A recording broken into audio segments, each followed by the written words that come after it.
일본 현지 상황이 아비규환입니다.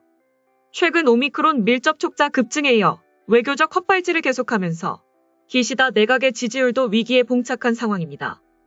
결국 이번에도 어김없이 한국의 불똥을 튀기기 시작했는데요. 어떤 일인지 살펴보겠습니다. 일본 정부가 전염성이 강한 신종 코로나19 변이인 오미크론 관련 밀접 접촉자 범위를 항공기 탑승객에 대해선 대폭 줄이는 결정을 내렸습니다. 28일 요미우리 신문에 따르면 일본 후생노동성은 해외에서 도착한 항공기에서 오미크론 감염자가 발생한 경우의 밀접 접촉자 기준을 이날 0시부터 변경했습니다. 오미크론 감염자가 나온 항공기에 탑승한 전체 승객을 밀접 접촉자로 분류했는데 감염자 탑승 해당 열과 전후 2열을 포함한 총 5열 승객만 밀접 접촉자로 관리하는 방식으로 바뀌었습니다. 기준을 바꾼 주된 이유는 오미크론 확진자가 늘면서 밀접 접촉자도 폭증해 제대로 관리하기가 어려워졌기 때문입니다.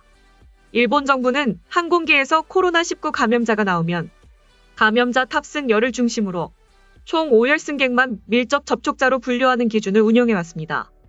그러나 오미크론 확산을 우려하는 사회 분위기가 강해지자 지난달 말부터 오미크론의 한 해 같은 항공기 탑승객 전원으로 밀접 접촉자 범위를 확대했습니다. 그 결과 27일 0시 기준으로 오미크론 감염자 밀접 접촉자가 7,000명에 육박할 정도로 급증해 코로나19 격리체제를 원활히 운영하기 어려운 상황을 맞았습니다. 해외에서 들어온 밀접 접촉자는 검역당국이 지자체 협조를 얻어 전국 각지의 공항 주변에 확보해 놓은 숙박시설에서 14일간의 격리 생활을 거쳐야 합니다. 동승했다는 이유로만 밀접 접촉자로 분류된 사람 중에 실제 감염률이 낮은 것도 기준 변경의 이유가 됐습니다. 지금까지 일본에서 오미크론 감염자와 같은 항공기에 탑승해 밀접 접촉자로 분류된 사람 중 감염 판정을 받은 비율은 공항 검역에서와 같은 0.1에서 0.2% 수준으로 알려졌습니다. 한편 외교적 문제에 이어 내정 문제도 심화되는 상황으로 일본 정치인들의 지지율 올리기 필살기라 할 수 있는 한국 건드리기 전략 응용의 한창입니다. 기시다 후미오 일본 총리가 한일 일본군 위안부 합의 6주년인 28일 한국 측의 합의 이행을 거듭 요구했습니다. 기시다 총리는 이날 교도통신과의 인터뷰에서 최소한 국가 간의 약속을 지키지 않으면 앞으로 어떤 논의를 해도 의미가 없다며 이같이 밝혔습니다. 기시다 총리는 2015년 12월 28일 위안부 합의 당시 일본 외무상으로 윤병세 당시 외교부 장관과 함께 서울 외교부 청사에서 열린 기자회견에서 합의 내용을 발표한 바 있습니다. 당시 합의에는 일본이 화해치유재단 설립을 위해 10억 엔, 약 103억 원을 내는 것 외에 위안부 피해자의 명예와 존엄을 회복하고 마음의 상처를 치유하는 사업을 한일 양국이 협력해 시행한다는 내용 등이 포함됐습니다. 일본 측은 10억 엔을 내므로써 위안부 문제가 모두 해결됐으며 한국 측이 화해치유재단을 해산함으로써 합의를 사실상 백지화하는 등 약속을 지키지 않고 있다는 입장입니다. 즉, 총리 당선 전부터 뱉어오던 공은 한국에 있다는 인식을 계속해서 가지고 있다는 겁니다. 기시다 총리는 지난 9월 18일 집권자민당 총재 후보 토론회에서도 위안부 합의와 관련해 한국이 이런 것조차 지키지 않으면 미래를 향해 무엇을 약속하더라도 미래가 열리지 않을 것이라며 양국 간 대화가 필요하지만 그런 점에서 볼은 한국에 있다고 생각한다고 말한 바 있습니다.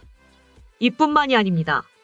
교도통신 등 일본 언론 등에 따르면 일본 문화심의 회의는 사도광산을 세계문화유산 추천 후보로 선정한 것으로 알려졌습니다. 일본 정부는 내년 2월 1일까지 세계문화유산 등재를 위한 추천서를 유네스코에 제출할지 여부를 검토할 예정입니다. 일본의 행보가 계속 선을 넘자 참다 못한 한국 정부도 대응에 나섰습니다. 우리 정부는 일본이 조선인 강제 노역이 이뤄진 사도광산을 세계문화유산으로 등재 신청하려는 시도에 대해 강하게 반발했습니다. 2015년 일본이 근대산업시설을 세계유산으로 등록하며 군함도의 조선인 강제징용 사실을 알리고 희생자를 추모할 것이란 약속도 지켜지지 않은 상황에서 또 다른 강제징용 역사 현장을 세계유산으로 등재하는 것은 어불성설이라는 것입니다. 최영삼 외교부 대변인은 28일 정례 브리핑에서 유네스코 일본 근대산업시설 관련 세계유산위원회의 결정과 일본 스스로 약속한 후속 조치가 제대로 이행되지 않고 있는 상황에서 일본 문화청 문화심의회에서 또 다른 한국인 강제노역 피해 현장인 사도광산을 세계유산으로 등재 추진키로 한 데 대해 매우 개탄스러우며 이를 즉각 철회할 것을 촉구한다고 밝혔습니다. 이와 관련 정부는 이날 오후 5시에 추조카즈오 주한국 일본 대사관 공보원장을 조치해 항의했습니다.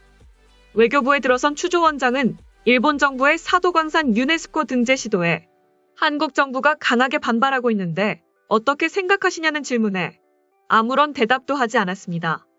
우리 정부는 추조 원장에게 일본이 사도광산을 유네스코 세계유산으로 신청할 경우 가뜩이나 경색된 한일 관계에 심각한 악영향을 미칠 뿐만 아니라 국제사회에도 강한 문제 제기를 할 것임을 경고한 것으로 보입니다. 앞서 지난 7월 제44차 세계유산위원회는 일본이 근대산업시설 세계문화유산 등재 당시 권고한 후속 조처를 이행하지 않은 데 대한 강한 유감을 표하고 충실한 이행을 촉구하는 결정문을 채택했지만 일본은 이를 충실히 이행하지 않고 있습니다. 이를 통해 우리 정부는 결단코 사도광산의 세계문화유산 등재를 허용할 수 없다는 입장입니다.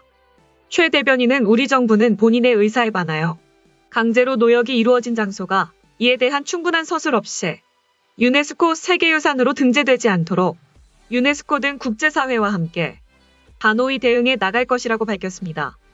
이에 대해 전문가들 사이에선 일본 정부는 계속해서 최악의 수를 고집하고 있다라며 한일 외교의 불안정함을 비상식적으로 과다하게 이용하고 있다라고 비판했습니다. 또 국제사회의 갈등 원인이 한국임을 어필하려는 의도로 해석되나 결국 매번 동일한 발언과 입장을 취하는 이상 크게 와닿지 않을 것이라며 스스로 외교력 부족을 말하는 꼴이라고 덧붙였습니다. 다음은 해당 소식을 접한 일본 네티즌들의 반응입니다. 막상 전쟁이 나서 이 군대가 나라를 위해 진지하게 싸울 것이라고는 도저히 생각되지 않는다. 혼란을 틈타 도망갈 테지. 항공모함이니 스텔스 전투기니 허용으로 장비에 충실해봤자 정작 인력이 제 기능을 못하면 그림의 떡이다. 문재인 정부 출범 이후 한국은 여러 번 북한에 끌려다니며 중국의 눈치를 보고 있다. 이것이 동맹국들로부터 신뢰받지 못하고 있는 문재인의 국제평가다. 그러나 그는 전혀 개의치 않고 자기만의 길을 가는 스타일이다. 차기 대통령도 문재인과 마찬가지로 구두 외교로는 더욱 고립될 것이다. 한국의 국방, 보안 체계의 붕괴가 일어나고 있는 듯한 느낌이 든다. 중국이나 북에서조차 군대, 군인에 대해 극진한 조치를 취하고 있다.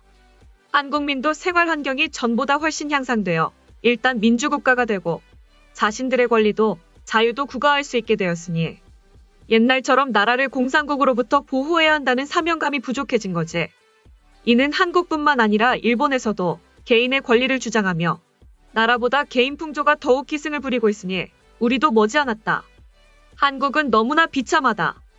예전부터 북한 군사가 쉽게 귀순할 수 있고 탈북자가 방어선을 통해 입국하는 등의 보도로 한국군의 허술함을 비웃었는데 대중으로부터 받는 대우나 통치자로부터 냉대를 받는 현실을 보면 전이 상실이 당연하다고 생각한다. 좌파 정권이 계속되는 한 병사들의 사기 저하는 계속될 것이다. 지금까지 한일 외교 갈등 소식을 접한 일본 네티즌들의 반응이었습니다. 내용 유익하셨다면 구독과 좋아요, 알림 설정 꼭 부탁드립니다. 여러분의 작은 행동 하나가 대한민국의 국격을 높입니다. 이 세상 모든 소식을 담은 오린박스는 내일도 최선을 다하겠습니다. 감사합니다.